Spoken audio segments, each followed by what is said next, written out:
Hello, my favorite English language learners. It is your favorite English teacher here, Amy Joy, and we have just begun the year 2023. Since it is January, you might be setting some New Year's resolutions, and maybe your goal is to improve your English this year. So in this video, I'm going to give you 10 tips including materials, applications, and tools to improve your English this year. So let's go ahead and get started. Most students I know want to improve their English speaking and pronunciation, so I am going to start with some tips to improve your English speaking skills. Number 1.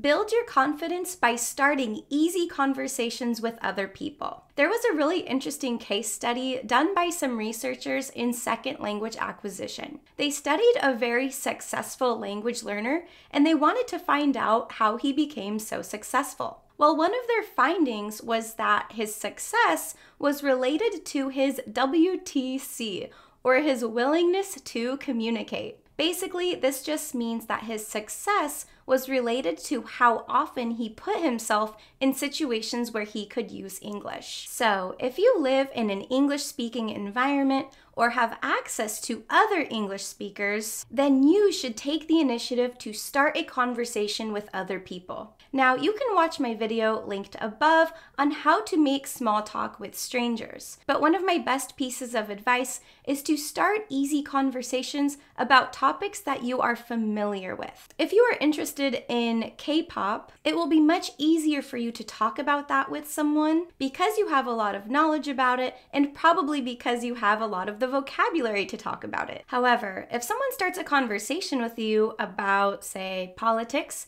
and you are not very interested in that topic, you might not have much to say, and you might not know a lot of the words necessary to discuss that topic. This might not even be a problem with your English, but if you have an awkward conversation with someone because you didn't know what to say, then that might lower your confidence and discourage you from talking to other people in English. So even though it might be scary to start a conversation, try starting with something easy that you are really familiar with, because this can help you build up your confidence to take risks in more unfamiliar situations. Okay, tip number 2. Now, I know that not everyone lives in an English-speaking environment, so if you don't, you can still practice out loud on your own. As you know, there are many YouTube channels, including my own channel, that offer imitation lessons where you can listen to a native speaker and repeat what they say. Another way I like to have my students practice speaking is with TED Talks. One thing I like about TED Talks is they actually give you the transcript,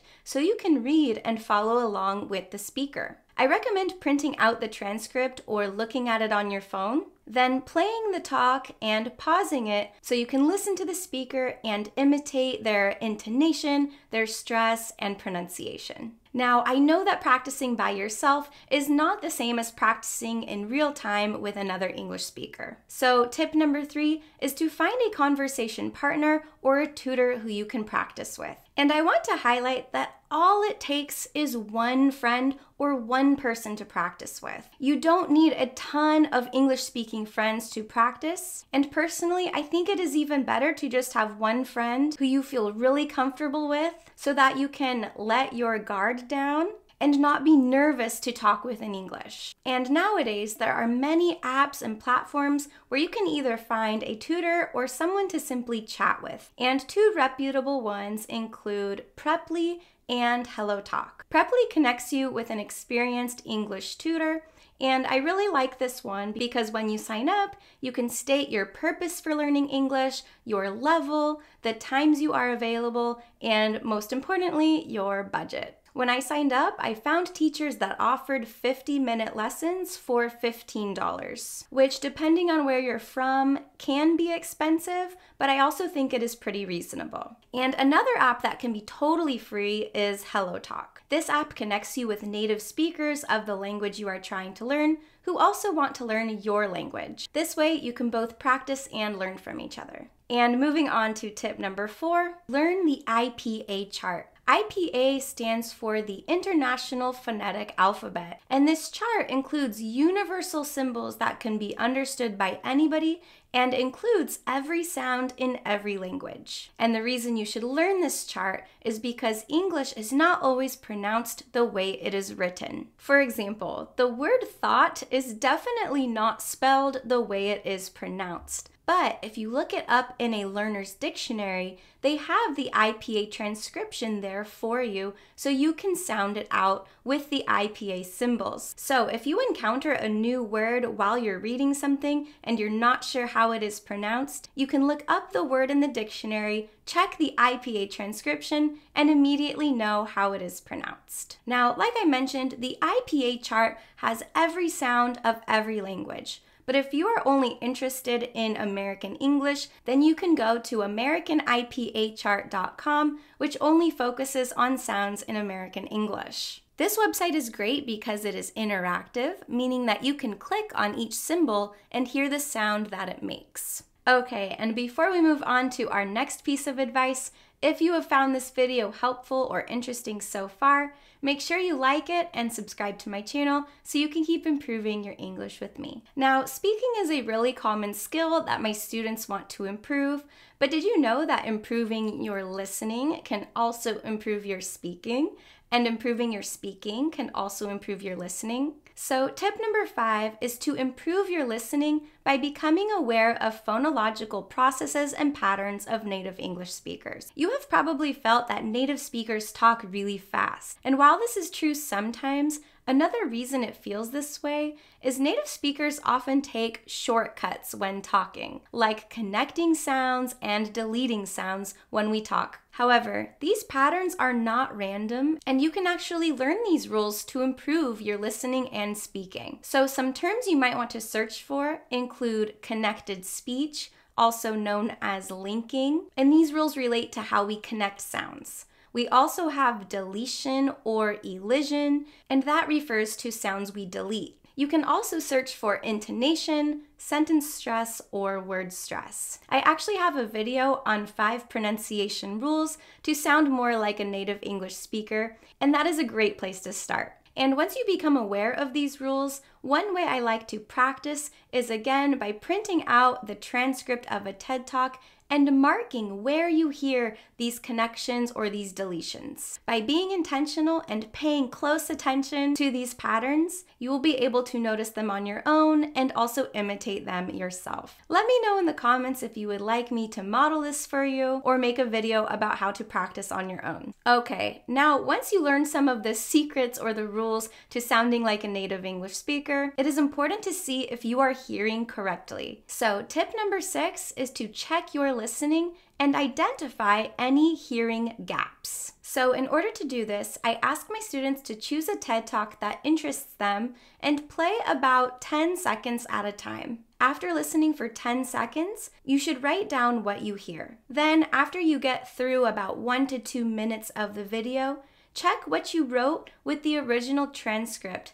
to make sure that you are hearing correctly. If you wrote down something that was incorrect or different from what was said, replay the video and identify the reasons why you heard incorrectly. You might be surprised to find out that your misunderstanding was due to some of the phonological patterns mentioned above, or a word was pronounced differently than you expected. Then, if you hear a word or phrase that surprised you or you are very unfamiliar with, you can then type a word or phrase into Youglish, which is another great tool for listening and pronunciation. Type the word or phrase you did not hear correctly into the search bar of Youglish, and it will give you many more variations of how this word or phrase is pronounced. Hopefully, once you hear it enough times, you will get used to hearing that word or phrase and you won't mishear it again. Okay, so thus far, a lot of my tips have focused on speaking and pronunciation, but another important area for language learning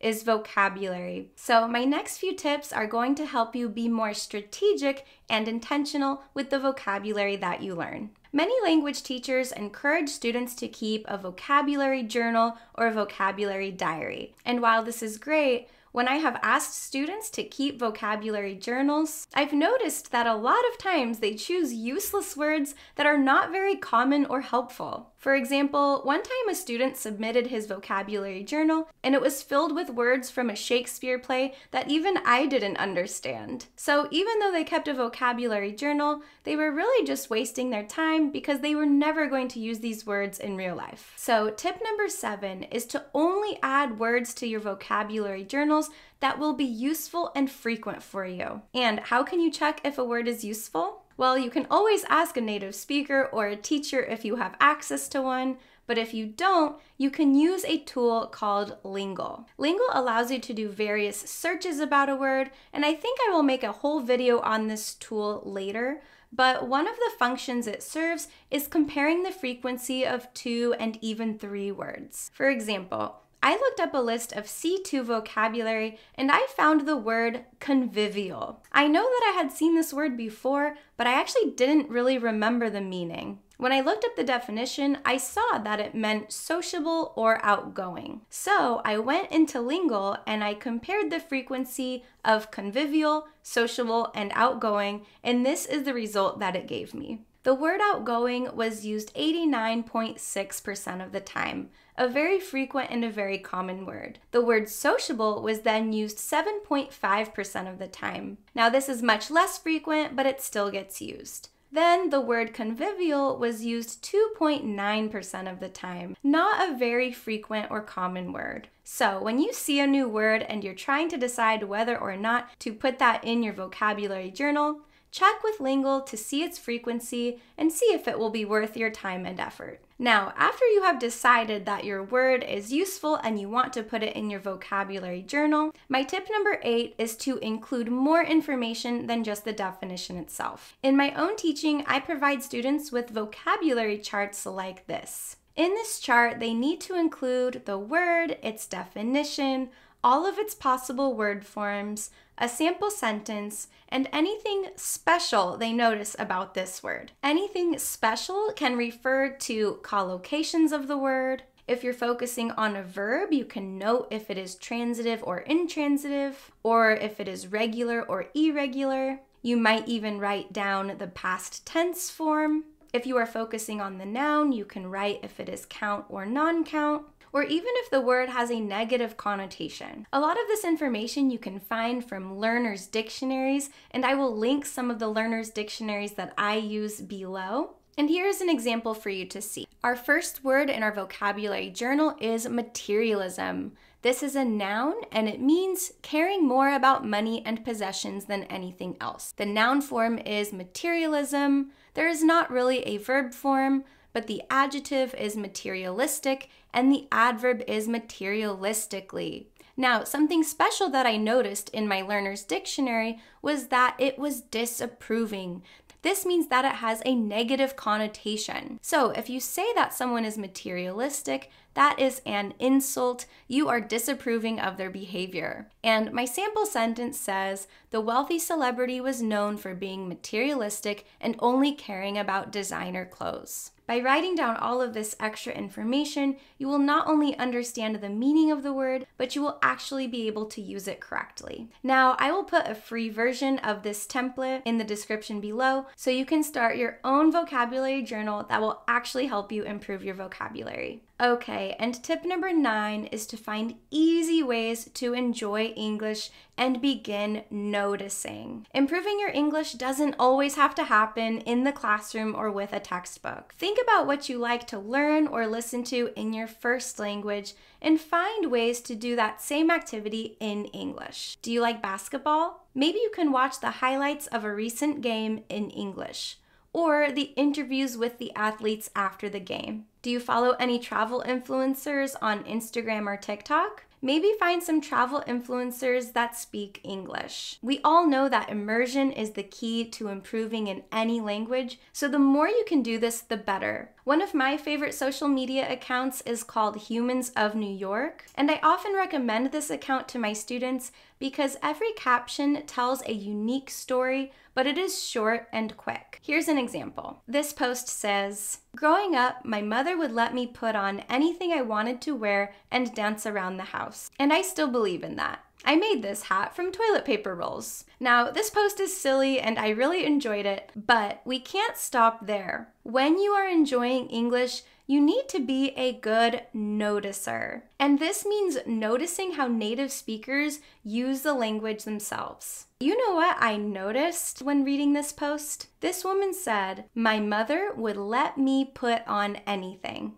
But a lot of my students say, "Let me to put on anything." Oftentimes they will use let with an infinitive verb like to put, but this is incorrect. So in addition to immersing ourselves and enjoying English, we also need to notice how native speakers phrase things and think about how we normally express those ideas ourselves. You might notice some small differences, and once you notice these differences, you can improve them. Okay, and my tip number 10 can actually help you achieve any goal that you want to set in your life. And that is choose to achieve habits over achieving goals. This tip actually came from this book called Atomic Habits. I highly recommend this to anyone and even English language learners. It is not that difficult, but it is full of great stories, research, and information on how to set goals and achieve them. But what I mean by choosing habits over choosing goals is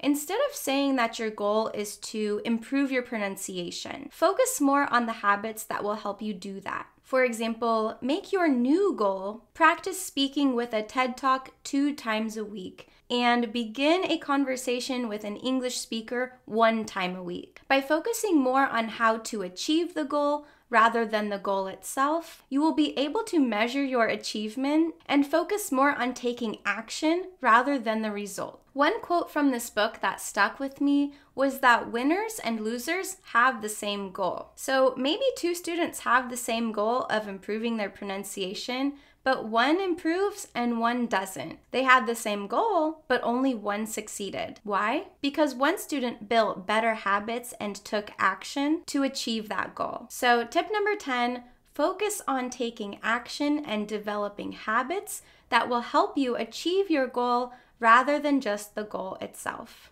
All right, well, there you have it, 10 tips for improving your English skills in 2023. Let me know in the comments which tip was most helpful for you, and let me know which habits you're going to create this year to improve your English skills. Thank you so much for watching this video. I hope you learned something new. If you did, make sure to like this video and subscribe to my channel so you can keep improving your English with me. I'll see you next time. Bye!